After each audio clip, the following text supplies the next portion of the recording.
28th of January 2025. The first item is the evacuation procedure. As we've already got nobody here who doesn't know the evacuation procedure, I'm going to take that as read. Apologies for absence. We've got apologies from Councillor Andy Wright, apologies from Councillor Taylor, substitute Councillor Dervix, and CM Councillor Farrow. Okay. Disclosure of pecuniary and non-pecuniary interests. There. No. Agenda item 4, public participation. Item 9. Agenda item 5 is the minutes of the meeting held on the 2nd of October 2024. Everyone has a copy. Does anyone wish to raise any points from those meetings? Page 5. Comments? Everyone happy that I sign those minutes? Yep. Item 6 is the General Fund revenue budget and forecast for 25-26. Alison here. Any questions or comments for Alison? No? In that case, I move the recommendation of the Chair that we approve the estimates for 24-25, approve the 25-26 estimates, and approve the fees and charges as detailed in Appendix C. Move from the Chair. Do I have a seconder? Councillor Bates, all in favour? Anyone against? Any abstentions? Okay, that's carried. That's carried, thank you. Agenda item 7 is a consultation on the annual life policy. I'm going to ask Sharon to talk us through this. Do you mind, Sharon? No, not at all, Chair. Yeah, this is a brand new policy. We've never had an animal licensing policy, well, not to my knowledge anyway. And we do feel with such an important subject as animal welfare, we need to have a standard policy, standardised policy, and a standard set of conditions to refer to, hence the policy. So that's it. And we drafted the policy, obviously, that's Appendix A. I'm not sure if it's quite a big document, so I'm not sure if you want a chance to read it. Yeah. Okay. Does anyone wish to ask any questions? Councillor Jarvis. On page 19 of 84, 1.1, all inspectors suitably qualified. Is there a training required or any training required for licenses and projects? Chair, if I may, yes, there is. But you have to now have a level 3 qualification, level 3 qualification.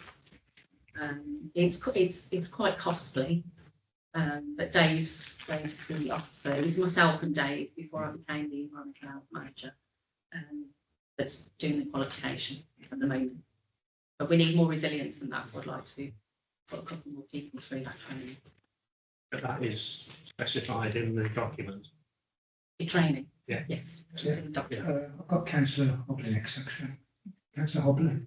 Thank you, Chair. I just wanted to ask, what makes a zoo? It was the reason why I was asking. You know, something like the alpaca. Is that a zoo? No, through you, Chair. No, that's not a zoo. They've got animals. Probably Dave's the best person to answer these questions. Sorry, Dave. It is a zoo. It's keeping animals for exhibition or training licenses required for that. It's what we call it performing animals or exhibiting animals. A zoo license is required under the Zoo Licensing Act. They have a specific list of animals and breeds which require zoo license, and it could be down to type of animal, whether they're endangered or obviously lions, tigers, that sort of thing. Can I just come back on that one? Sorry. Yeah. So, like the alpaca, is that classed as a farm, and would this come under that? Yes, that legislation, and then that would be classed as off a farm. it would be. Okay, it's all right, thank you. You've walked in Alpaca then? I'm scared of animals I like know, that. oh, right, okay, I have. Anything that's a bit, Councillor Clews. bit sort of. Two, please, Chair.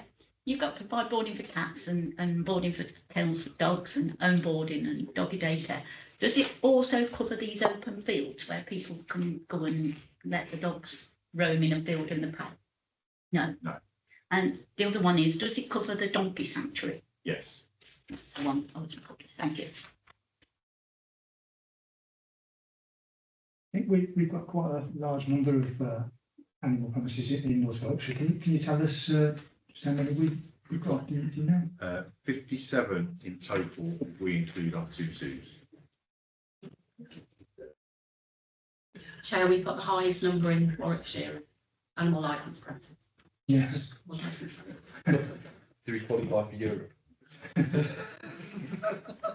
And that covers all the categories? All the categories, every activity, apart from the dangerous wild animals. We don't enter any of that, do we? A few of them. I just saw Councillor Dervick first now. Come back to you, Councillor Hartley, if that's okay. I'm just moving on to 10.3. The red highlighted bit. Do we have to make a decision on that at today's meeting? Are we going to charge a re-inspection fee as we do for a variation? Yeah. The answer yes. Is that a decision we've made, or is that what we're consulting on? Sorry, Chair. So we're consulting on whether we implement the animal licensing policy, and then we left that question in about the re-inspection fee for your opinion. Let's see what the committee thought about that, because at the moment, if we visit somewhere they're not up to standard and we go back, it's obviously officer time. Do you think we should have a re-inspection fee? And we can put that into the policy, but that could go into consultation. Okay.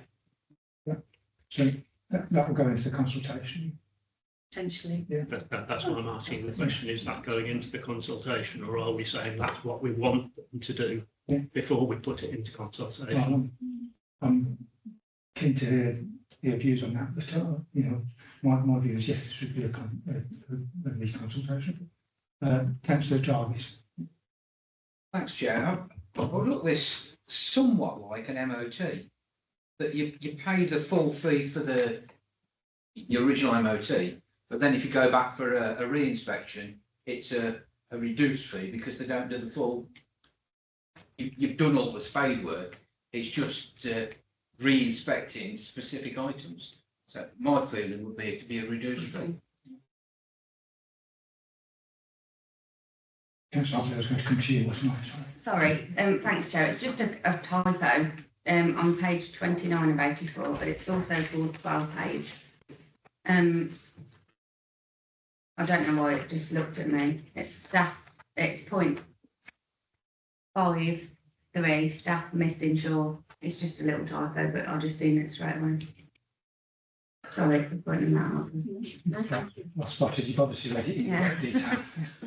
Bedtime reading. I'm interested in it. Councillor Stewart. Thank you.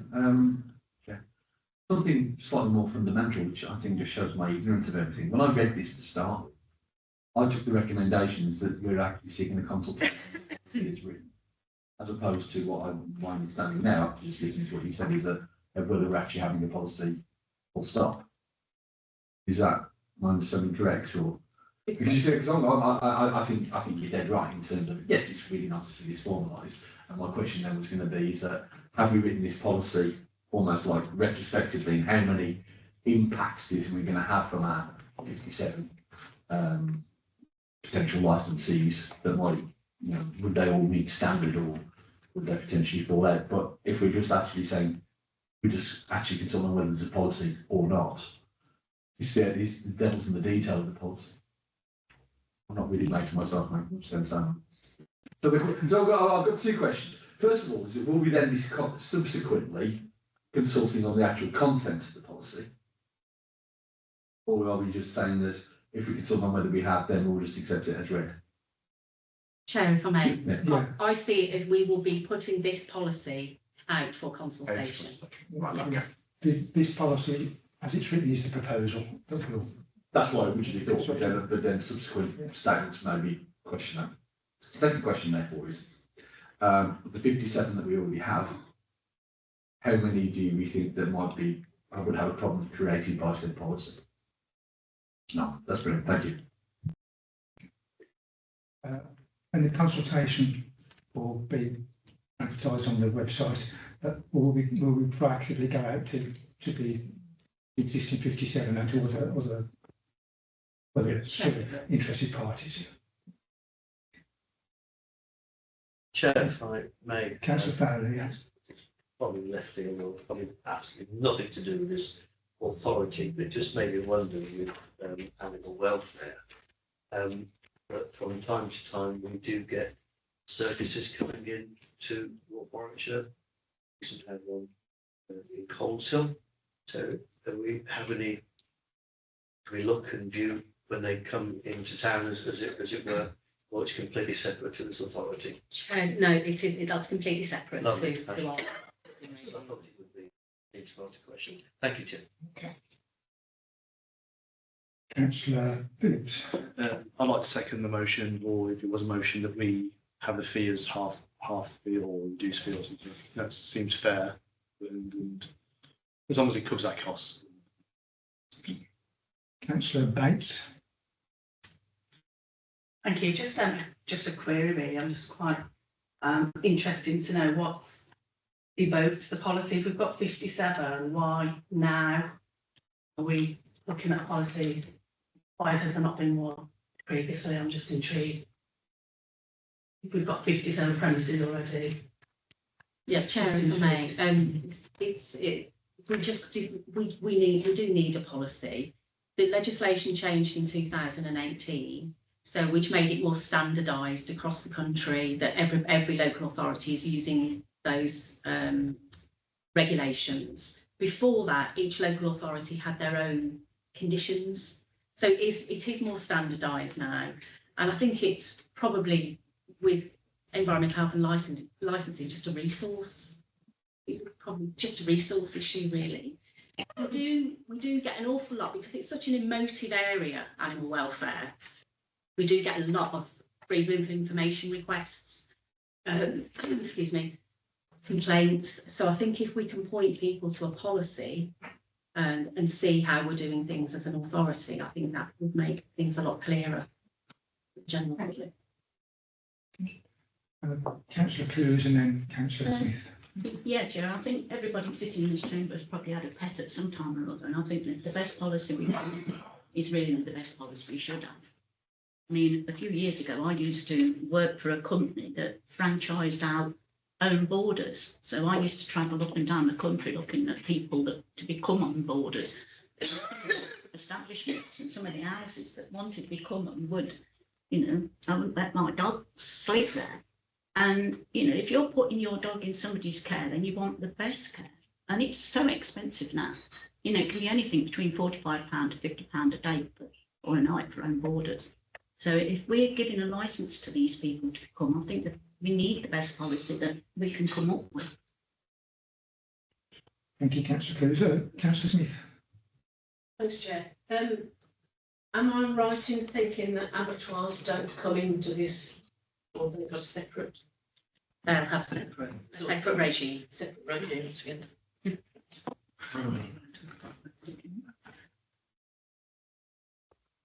Anyone else? In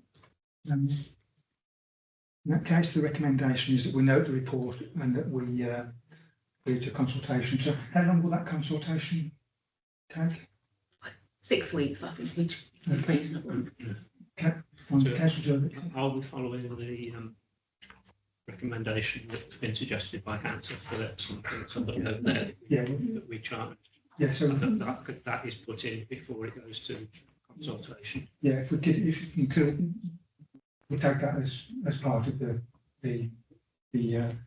motion that we're taking. Yeah. Okay. Is everyone happy with that? No one wants to suggest anything different. Yeah. In that case, has it been moved by anyone? Councillor Dervick, seconded by Councillor Phillips. All in favour? Appears to be unanimous. Is anyone against? Any abstentions? That's carried then. Thank you. Takes us to agenda item 8, which is the adoption of the pavement licensing policy. Now, you recall that at the last meeting we discussed this policy going out to consultation. We agreed to go to consultation, and that consultation has now happened. So it's back to us with a recommendation that we adopt the licensing policy. Sharon, have you got anything you wish to add that we? Nothing in the answer, Chair. Thank you. Okay. Yeah. So we've got been moved to seconded by Councillor Hobley. Was that? Yeah. Do you? Yes, you I wish to share make a comment? this being the pavement policy. I have mentioned smoking in the Community and Environment Board, and it was suggested that I raised it again at this particular meeting. Chairman, I'm sure in other wards that members probably have premises where they should have smoking areas, and I think, they correct me if I'm wrong, officers, that it should be at the rear of the premises. But I find, again, today actually, walking past a number of premises where there's people out on the pavement or on the steps of these premises smoking, which puts straight into adults and children that are walking by. So what I'm asking is, what action can we take under licensing to make sure and ensure it is the licensee's responsibility to ensure that their clients, if you want to call those words, or guests to their establishment actually smoke in the rear and not in the front where people are walking up and down the pavements? Because I think it's so wrong that I see it each and every day, particularly in Colsall. Thank you. And as far as that applies to the payment policy, have you got any response to that, Sharon? Chair, just on that subject, I totally agree that their obligation under the legislation is to provide us, if they have a smoking shelter, it's got to be 50% exposed. Mm-hmm. But the fact that people do go on to the nearest point and stand on doorsteps and things, it's nothing we can condition under the Licensing Act.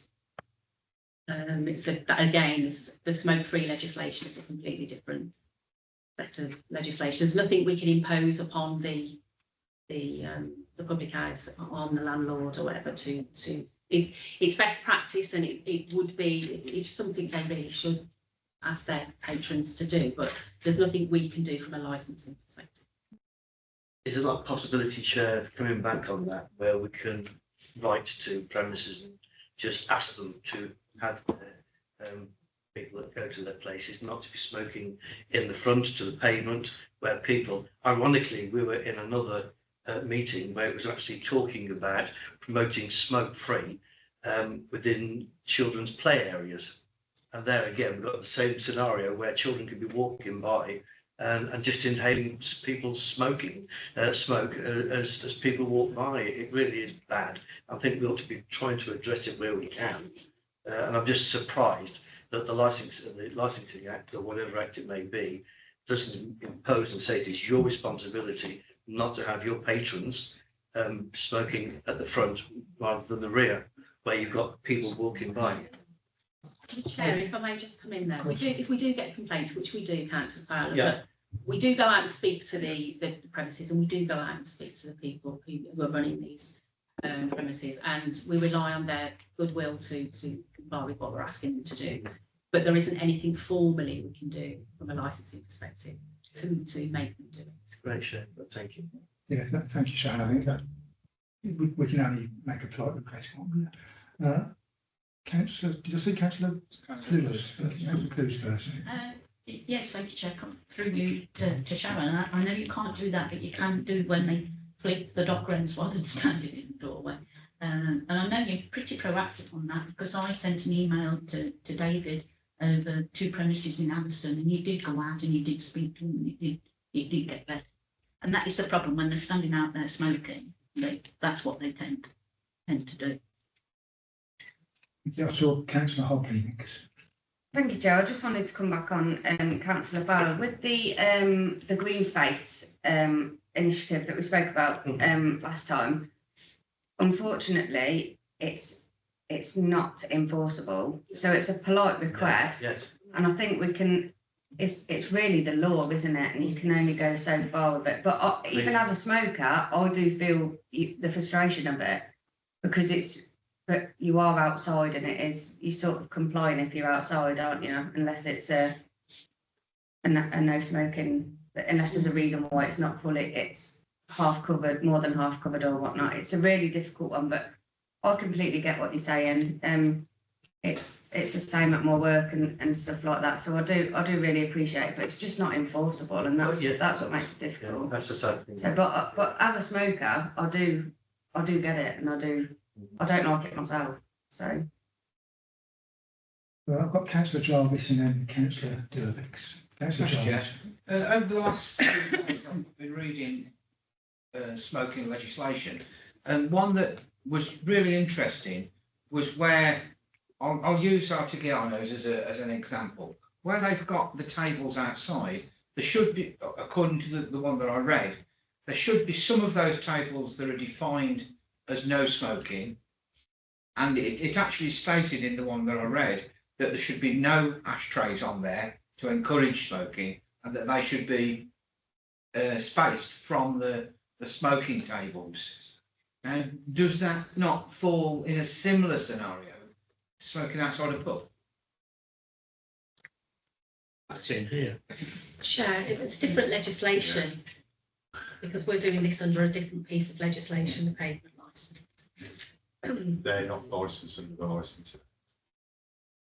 They will come under this payment licence. But will they, 3 years ago, but will they be subject to this where they've got to have so many tables defined as no smoking tables with no ashtrays and, you know, I forget where I read it now, but I have read it over the last couple of days. It's different legislation, as Sharon just said. Councillor, We can we move on? I've got councillor Dervix. Yeah, it was just a comment about problems of dog ends being thrown out from establishments. We had a problem along Long Street not that long ago with that happening, and we complained about it, talked to people, and what we found out in the end was that it wasn't the establishment that was responsible for it, it was the flat owner above the property. Didn't have anything to do with it, but he was sitting in his window dropping his cigarette ends out of the window, so it's not always easy to see where it's coming from. It took us quite a long time to sort out that problem. Well, we've been asked to decide whether we want to go out to consultation, I think, rather than discuss too many details. But councillor Osborne, if you could give us your thoughts.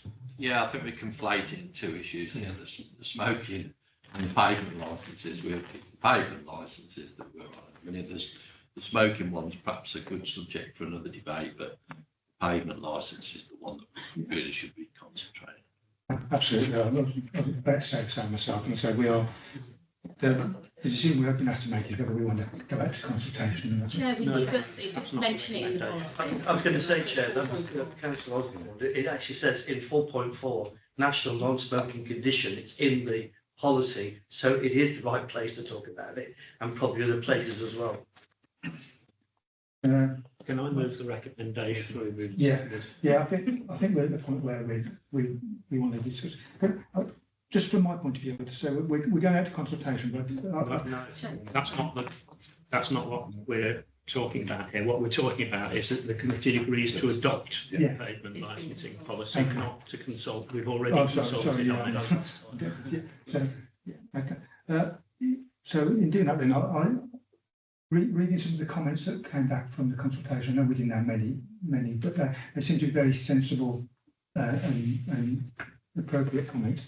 I particularly like the one about the quality of the materials that are used, because I mean it's all very well and good having tables and chairs out, but if they're tatty old things that are falling apart, it's not going to enhance the appearance of the town or the borough.